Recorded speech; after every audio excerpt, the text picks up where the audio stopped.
So ప్రస్తుతం మీరు BJP నుంచి బరిలో నిలబడడానికి సిద్ధంగా ఉన్నట్టు తెలుస్తూ ఉంది. కండువా కూడా మీరు అదే కూడా జరిగింది వాస్తవంగా. ఎందుకు బీజేపీని మీరు బీజేపీ నుంచి ఎందుకు పోటీ చేయాలనుకుంటారు అసలు?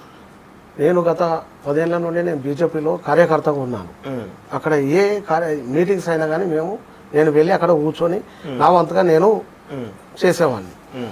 తర్వాత అలాగే మొన్న ఎలక్షన్ తీసుకోండి, ఆ ఎలక్షన్స్లో కూడా నేను ఒక నియోజకవర్గంలో నేను పనిచేసిన ఎమ్మెల్యేని గెలిపించడానికి. అలాగే నేను ఈ ఆర్ఎస్ఎస్ తీసుకోండి, తర్వాత విహెచ్పి తీసుకోండి, బజరంగ్ తీసుకోండి, వాళ్ళతో కూడా నేను ఏ కార్యక్రమం అయినా నేను వెళ్ళి పాల్గొనేవాడిని. నాకు ఏంటంటే బీజేపీ ఒక గత 10 ఏళ్ళ నుంచి తీసుకుంటే మోడీ గారు చేసే కార్యక్రమాలు ఇప్పుడు యావత్ దేశం మొత్తం చూస్తుంది. ఇప్పుడు కాశ్మీర్ తీసుకోండి, కాశ్మీర్ గత కొన్నేళ్ల నుంచి అది అలాగే ఉంది సమస్య. ఆ సమస్య మోడీ గారే పరిష్కారం చేశారు. 500 సంవత్సరాల నుంచి ఉన్న ఈ రామ మందిరం నిర్మాణం ఈరోజు మొత్తం రామనామ జపం చేస్తున్నారు ఇవాళ మన దేశంలో ఉన్న ప్రజలందరూ. కేవలం ఇది మోడీ గారితో సాధ్యమైతే అన్న ఉద్దేశంగా ఒక సామాన్యుని మోడీ గారు గుర్తించి సామాన్యునికి టికెట్ ఇచ్చి భారతీయ జనతా పార్టీ తరఫున గెలిపించుకునే దాఖలాలు కనబడ్డాయి. ఛత్తీస్గఢ్ తీసుకుంటే అక్కడ ఎమ్మెల్యే గారు ఒక ఎస్టీకి సంబంధించిన ఒక మామూలు వ్యక్తి అతనికి టికెట్ ఇచ్చి గెలిపించారు. సీఎం కూడా అయ్యారు. నేను కూడా ఒక సామాన్యుడిని, నేను చదువుకున్న వాడిని, నాకు సామాజిక స్పృహ ఉన్నవాడిని, నేను కూడా సామాజిక సేవ చేస్తున్నా, చెయ్యాలి, ఇంకా బాగా చేయాలన్న ఉద్దేశంగా నేను బీజేపీ తరఫున పోటీ చేయాలని అనుకుంటున్నాను. నేను ఆశిస్తున్నా, టికెట్ ఆశిస్తున్నా. ఒకవేళ నాకు టికెట్ కనుక వస్తే, నేను ఎంపీని కనుక అయితే అంటే నెలలో 10 రోజులు కంపల్సరీ నేను పార్లమెంట్లో, పెద్దపల్లి పార్లమెంట్లో ఉన్న 7 నియోజకవర్గాల్లో 10 రోజులు పర్యటిస్తా, ప్రజలకు వెళ్తా, సమస్యలు తెలుసుకుంటా, అది పరిష్కరించడానికి నేను ప్రయత్నం చేస్తాను.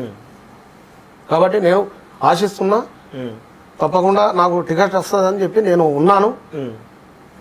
అది చూద్దాం. అది అయితే ఇప్పుడు ప్రస్తుతం బీజేపీ నుంచి మీకు టికెట్ వస్తుందా రాదని పక్కన పెడితే, మీకు అంటే ఒకవేళ మీరు పోటీ చేయాలని అనుకుంటే మీకు ప్రత్యర్థులుగా 2 బలమైన వ్యక్తులు ఉంటారు. ఒకరు కాంగ్రెస్ పార్టీ నుంచి వివేక్, గత వాళ్ళ నాన్న తరం నుంచి కూడా బలమైనటువంటి రాజకీయ శక్తిగా, ఆర్థిక శక్తిగా అక్కడ ఉన్నారు వాస్తవంగా.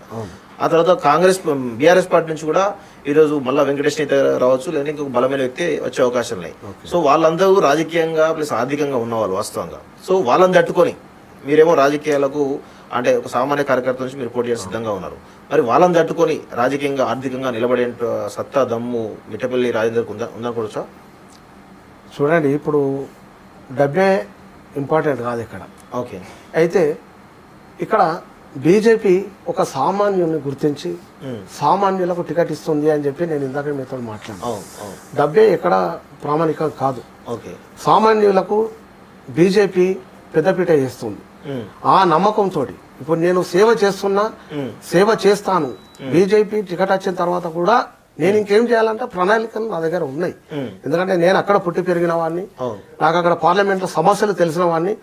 అక్కడ చూడండి, అక్కడ ఇప్పుడు సింగరేణి కావచ్చు, ఎఫ్సిఐ కావచ్చు, ఆర్ఎఫ్సిఎల్, ఇప్పుడు తర్వాత ఎన్టీపీసీ కావచ్చు, అక్కడ ఈ సింగరేణి సంస్థలు, ఈ పవర్ ప్లాంట్స్, ఆర్ఎఫ్సిఎల్ ఉన్నాయి.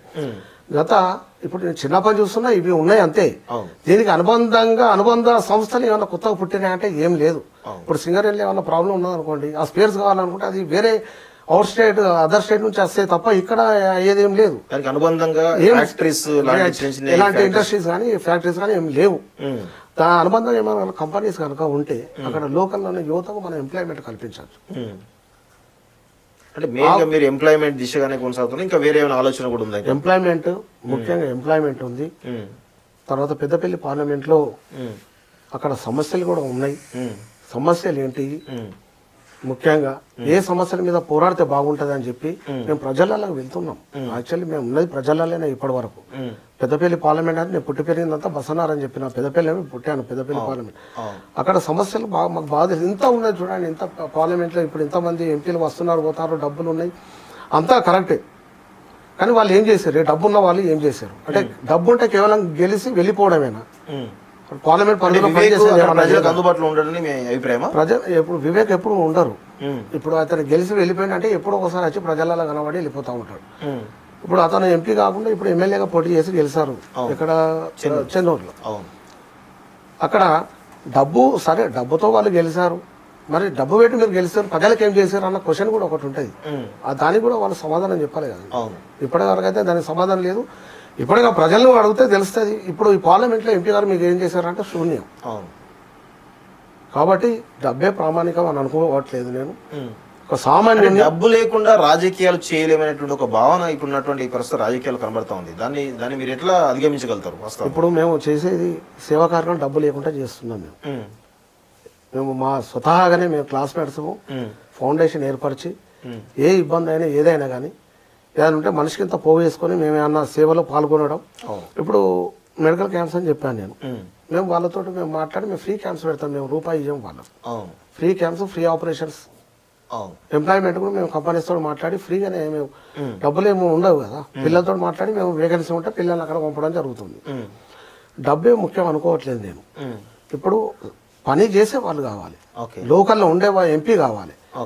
ఇప్పుడు వాళ్ళకి సమస్య వచ్చినప్పుడు నేను ఎంపీ గారిని కలుస్తా అని చెప్పి 10 నిమిషాలు అర్ధ గంటలో ఎంపీ గారి దగ్గరికి వచ్చి రీచ్ అయ్యి వాళ్ళ సమస్యలు చెప్పేవాళ్ళు కావాలి. గెలిచి ఎక్కడో హైదరాబాద్, ఢిల్లీ, బొంబాయిలో నేను ఎన్నో ఉన్నా అంటే సమస్యలు వాళ్ళ దగ్గర ఉంటాయి. ఇక్కడ ఎంపీ గారు ఉంటారు, ఎప్పుడో వస్తారు, ఎప్పుడో పోతారు. ఇది కాదు.